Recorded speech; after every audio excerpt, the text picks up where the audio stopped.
Xin chào các bạn. Chúng ta lại gặp nhau trong một câu chuyện nữa. Một câu chuyện không phải chỉ để kể, mà để cảm nhận. Hôm nay tôi muốn chia sẻ với các bạn về một hành động đặc biệt. Hành trình của những điều tưởng chừng như đơn giản, nhưng lại chứa đựng cả một trời trăn trở.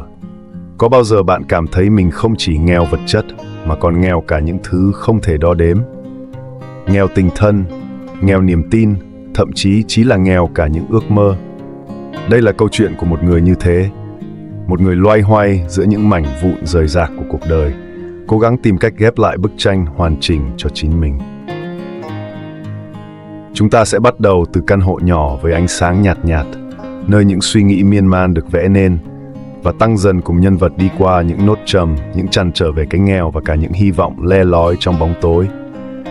Hãy cùng tôi bước vào câu chuyện này, để lắng nghe, để xúc tích, và biết đâu, bạn cũng sẽ tìm thấy một phần của chính mình trong đó. Vì còn những cái nghèo còn hơn tiền bạc, và bắt đầu chớm những con chữ từ một thứ cảm xúc tương ngộ nơi người khác. Mỉa mai lắm cái sự khô khan của chính mình, đến cảm xúc còn đi vay mượn. Mượn chút trầm tư từ người nhạc sĩ, từ người nghệ sĩ giấu mặt sau tiếng đàn. Tự tôi không vẽ được tâm tư cho mình. Tôi nhắm mắt, nhắm thật sâu cho đến khi những nỗi buồn hiện ra thật rõ, nỗi chơi vơi quện lắng thật đậm màu. Tôi đã thấy khóe mắt mình cay cay, ươn ướt.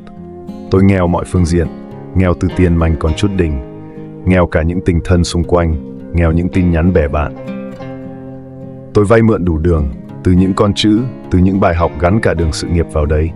Từ nỗi buồn man mác của ai kia đang vơi, tôi vớt lấy một ít, để cho nỗi vơi kia đổ vào tôi lại dập dềnh trở lại. Tôi nghèo cả những ước mơ, đã lâu lắm rồi tôi chỉ thấy trời trong đến mức làm tôi nhớ những vụn mây tròn trĩnh của ngày ấy. Thế nên, làm sao tôi kiếm được vài vì sao cho mình đây? Con người, cao ngạo từ lúc sinh ra, tham vọng từ thuở sinh ra, rồi mài mòn tâm trí mình dần dần theo năm tháng. Thuở nhỏ, ước lên cung trăng cơ đấy, nhưng mà càng lớn càng biết là điều đó không khả thi.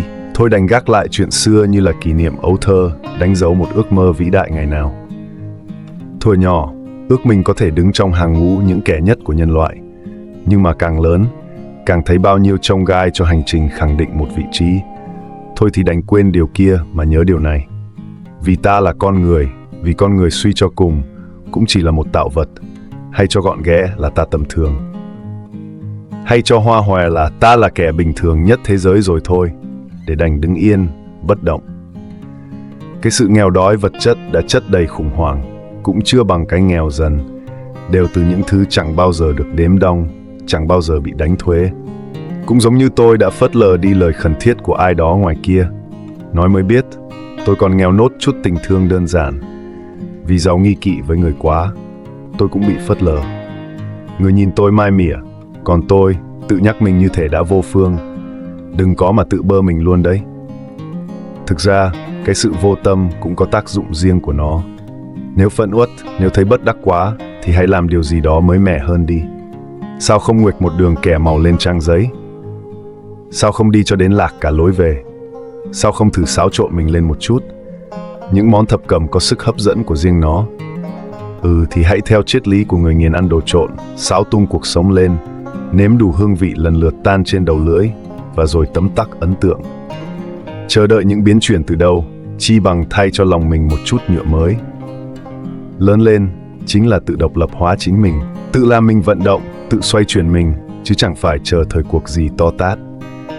Đối diện với cái nghèo, ta cũng chỉ băn khoăn những điều đơn giản thế này thôi. Nghèo tiếp hay giàu lên? Câu trả lời hiển nhiên rành rành, nhưng ta cứ vờ hoài như là đồ ngốc. Can đảm là một kẻ sáng trí, bắt đầu từ sự học lấy những giá trị mong manh trong cái nghèo. Học lấy chân thiện mỹ thuần túy của sự giàu có, học lấy chân tình trong mỗi quan tâm nhỏ nhoi khi ta bắt đầu vươn lên. Hơn hết là hiểu ra, chính bản thân mình mới là tường rào khó vượt qua nhất.